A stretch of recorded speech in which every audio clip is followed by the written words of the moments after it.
श्री विरदाराम जी Seoul की जिंदगी के आखिरी 5 घंटों में आखिर दोस्तों क्या क्या हुआ था और ये घटना कब हुई, कहाँ हुई, कैसे हुई, कौन सी जगह थी और लोगों को इसके बारे में कब पता चला।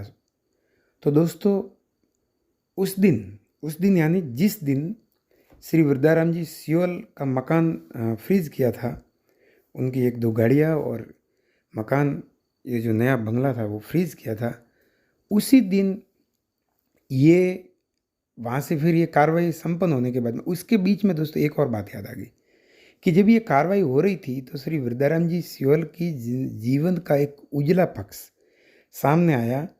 जो तमाम पुलिस वाले वहाँ पे मौजूद थे तो उनको वृद्धाराम जी सियोल का एक कार्मिक पानी की वो मनुहार कर रहा था। तो मानवीयता का तकाजा देखिए दोस्तों कि वो फ्रीज करने आए, कानून अपनी कार्रवाई कर रहा था, लेकिन धैर्य के साथ में विचलित नहीं होते हुए उनको भी अपने घर आए हुए लोगों को मेहमान नवाजी करते हुए उन्होंने पानी की बोतल, ये पानी जो इन्होंने मनुआर की वो भी वीडियो है। फिर साथियों मैं आता हूँ वापस इस घटना पे कि कब हुई, कहाँ हुई ये घटना। दोस्तों एक्चुअली ऐसा हुआ कि ये घटना सुबह के करीब 5:30-6 बजे के दरमियान हुई, 5 से 6 बजे के दरमियान में। और ये साथियों समय ऐसा होता है जब दिन उगने की तरफ होता है, अल सबोर का पहला तारा उग आता है। तो ये जो बेला जिसको कहते हैं, एक्चुअली ये ब्रह्म मुहूर्त जिसको कहते हैं, सबसे कहते हैं कि देवता उस समय जागृत होते हैं, चैतन्य होते हैं। और ब्रह्म मुहूर्त के समय ये गाड़ी, ऐसा कहा जाता है कि जिसमें विरदाराम जी थे, ये वीरेंद्र जी करके एक अंदर थे और एक दो ये और भी थे लेकिन साथ ही सुबह अर्ली मॉर्निंग में जो इनके जानने वाले थे उनको ये सुबह सुबह अल सबोर में पता चला कि कानपुर जो शहर है, सिटी, वहाँ से करीबन 50-60 किलोमीटर दूर एक ज़िला पड़ता है जिसका नाम है कन्नौज। तो कानपुर से ये थोड़ा सा दूर है कन्नौज ज़िला, और वहाँ उस कन्नौज ज़िले से 200 करीबन 225 किलोमीटर जो एक्सप्रेस हाईवे है, वहाँ पे वृद्धाराम जी सियोल की गाड़ी का ये जो कहा जा रहा है ये दुर्घटना का मामला ये हुआ। तो फिर कहीं वे कहाँ गए थे, तो उस दिन जब ये कार्रवाई हुई पुलिस वाली, तो वहाँ से फिर ये ऐसा कहाँ गया है कि हालांकि दोस्तों बातों की जब अपन गहराइयों में जाते हैं तो कुछ ही दिन पहले श्री वृद्धाराम जी सियोल अपने पूरे परिवार के साथ में, अपने कुटुंबजनों परिजनों के साथ में कुंभ जा कर के आए थे। लेकिन साथियों फिर ऐसा ये सुना गया कि ये बाड़मेर से गया जी की तरफ जा रहे थे।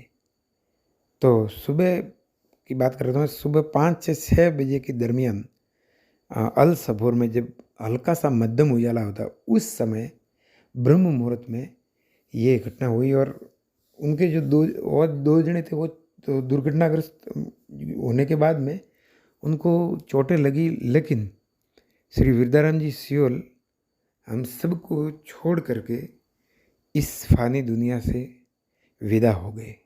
और उनका जाना दोस्तों, कहते हैं कि इंसान की, वो कहते हैं कि मेहंदी रंग लाती है सूख जाने के बाद, और किसी की वैल्यू महत्ता कब पता पड़ती है, उनके चले जाने के बाद में।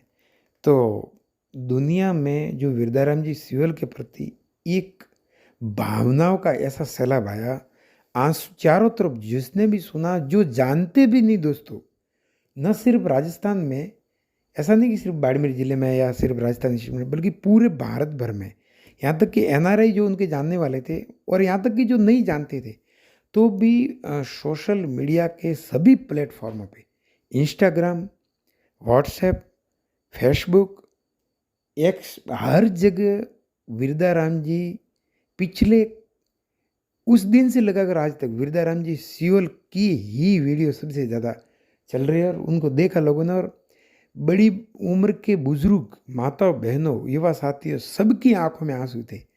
दोस्तों क्रिकेट गेम जो होता है, क्रिकेट में एक शब्द आता है जिसको कहते हैं हरफन मौला, और अंग्रेजी में जिसको कहते हैं ऑलराउंडर, और एक और शब्द आता है कि सबका चहेता हर दिल अजीज।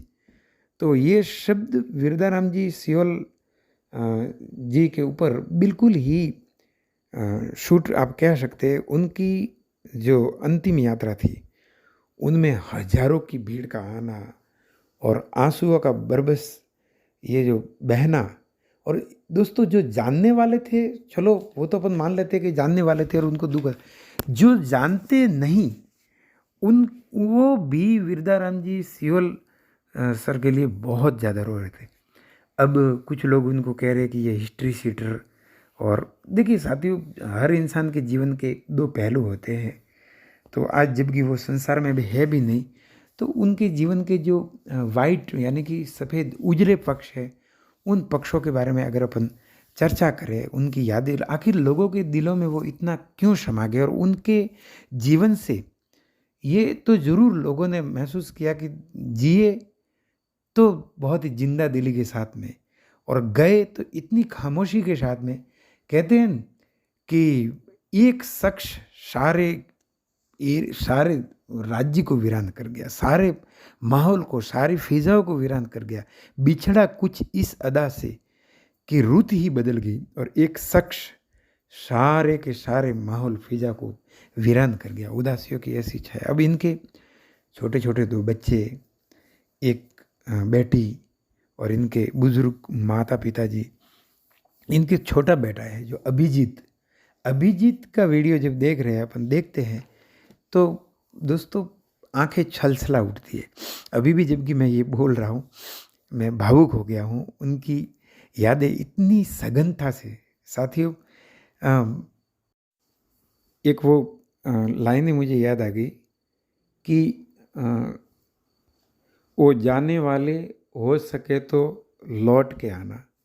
लेकिन साथियों जाने वाले कभी वापस लौट के नहीं आते, बस उनकी याद आती है। एक इनका स्टाफ, इनके साथ में जो रहे उन लोगों को महसूस होता है कि एक वो दिन जब उनके साथ में ठाके लगाना, उनका वो दबंग, उनका दिलंदाज जो व्यक्तित्व था दोस्तों, रौबदार पर्सनालिटी, उनकी कद काठी, और सबसे बढ़ के उनका स्वभाव साथियों, सब कुछ होते हुए जीवन के तमाम वैभव, ऐश्वर्य, समृद्धि, सुख, गाड़ी गौड़ी क्या नहीं था, बंगला, सब कुछ होते हुए भी आम से आम लोगों के साथ में इतने जुड़ाव से मिलना, लोगों से गले मिलना, बाहों मतलब हर तरह से। और जो साथियों कहते हैं कि जो गुजरे हम पे वो कम है, तुम्हारे जाने का गम है। ऐसा लगता है कि जैसे दोस्तों आंसुओं में चांद डूब गया है, आंसुओं में चांद डूबा, रात मुरझाई, और जिंदगी में दूर तक फैली है तन्हाई, जो गुजरे हम पे वो कम है, तुम्हारे गम का मौसम है। तो साथियों विरदाराम जी सियोल के बारे में सोचते सोचते बस वो कहते कि याद आप आते रहे, एक हुक सी उठती रही, और नींद मुझसे और नींद से मेरी यादें रात भर भागती छुपती रही। साथियों विरदाराम जी से उनको यादों में महसूस करते हुए यही कहेंगे कि हाँ, अखियों का नूर हो आप और अखियों से दूर हो आप, फिर भी पुकारे चले जाएंगे। आप आए ना आए लेकिन फिर भी आपको पुकारे चले जाएंगे। और ये सत्य है साथियों, जो जाता है वो कहाँ लौट के आता है।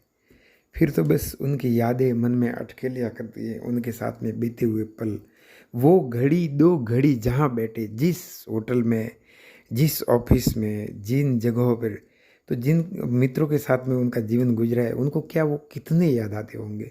वो घड़ी दो घड़ी जहाँ बैठे, वो जमी महके, वो सजर महके, और तेरे तेरे जाने की जब ये खबर मिली तो आंसू से हमारे हर एक रास्ते पट गए। विद्याराम जी सियोल साहब को अश्रुपूरित पुष्पांजलि, श्रद्धांजलि अर्पित करते हुए मैं इतना ज़रूर साथियों कहना चाहूँगा कि मेरे से बोलने में कहीं कोई गलती हुई हो, कोई त्रुटि हुई हो, तो आप सबसे दोनों हाथ जोड़ के माफ़ी मांगता हूँ। कृपया मुझे क्षमा करें, माफ़ी का हकदार हूँ।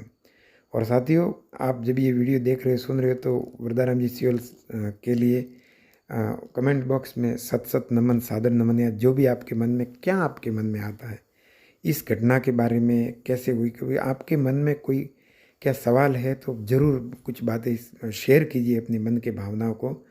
और इतना कह सकते हैं अपन कि परम पिता परमात्मा, भगवान कहो, ऊपर वाला कहो, ईश्वर कहो, मालिक कहो, प्रकृति को, उनसे दुआ करते कि श्री वरदाराम जी सियोल की दिव्य आत्मा को अपने श्री चरणों में स्थान दे और इनके शोक संतप्त परिवार को हिम्मत प्रदान करे, संबल प्रदान करे।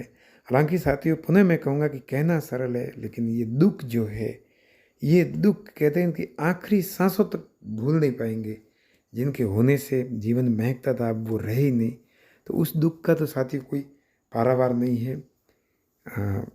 बस इतना ही कह सकते हैं कि भगवान उनकी दिव्य आत्मा को गोलोक धाम में अपने श्री चरणों में स्थान देवे और उनके परिवार को संबल, हिम्मत प्रदान करे, सांत्वना प्रदान करे। आभार आप सबको और जय गुरु महाराज की।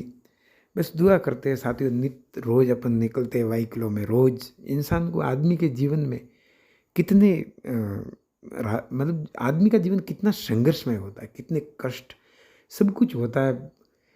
रोज़ साधनों में, व्हीकलों में अपन निकलते हैं और रोज़ इतनी दुर्घटना होती है तो डर लगता है। तो बस एक प्रेयर कह सके वो कि नित्य बस खैर मांगा रब से, मैं सबकी दुआ न कोई और करता। बस भगवान से खैर मांगते कि सबकी कुशल मंगल, जीवन में खुशियाँ बरकरार रहे और धर्म की जय हो, अधर्म का नाश हो, प्राणियों में सद्भावना हो और विश्व का कल्याण हो। भगवान हम सब के ऊपर, इस प्यारे राजस्थान के ऊपर, हमारे हिंदुस्तान मुल्क के ऊपर, विश्व के ऊपर अपनी दया दृष्टि बनाए रखे और हमारी गंगा जमुनी तहजीब बरकरार रखे, अमन चैन सुकून बरकरार रखे। बस यही दुआ करते हैं और हमारा मुल्क आबाद रहे सदा। जय हिंद।